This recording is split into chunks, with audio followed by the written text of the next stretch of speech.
Jungle రాజుపై జనాగ్రహం అట. ఎవరండి jungle రాజు? ఎవరు? జగన్మోహన్ రెడ్డి గారు. అసలు జగన్ గారు అధికారంలో ఉన్నప్పుడు అసలు జంగిల్ రాజు పరిపాలన అంటే ఎలా ఉందో అప్పుడు అంబటోడు అంటే నోడుదోలతో వాగాడు. జనానికి కోపం వచ్చింది, ఇంటి మీదకి వెళ్ళారు. జనాగ్రహం ఆడవాళ్ళు మగవాళ్ళు అందరూ కలిసి వెళ్ళారు.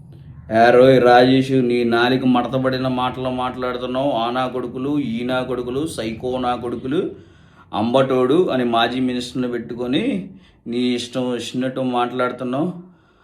ఒరే, నువ్వు అసలు ఎస్సీలో ఎలా పుట్టావురా? ఎస్సీ క్యాస్ట్లో మాలా మాదిగలంటే ఒక నాయకుడిని నమ్ముకొని ఆ నాయకుడితో చాలా లాయల్టీగా చాలా హుందాగా ఉంటారురా. అతన్ని నమ్ముతారు, పాల ముంచినా నీట ముంచినా అతనితోనే ఉంటారు.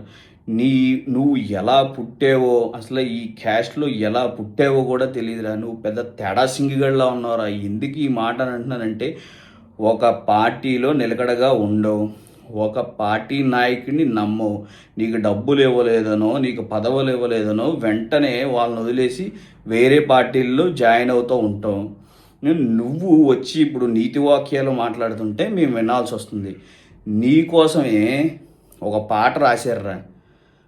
అది ఏంటంటే, సాంప్రదాయిని సుప్పిని శుద్ధ పోసని అని పాడారు కదా. అది నీకోసమే పాడినట్టు ఉందరా. చెయ్యదావా. జై భీమ్, జై జగన్.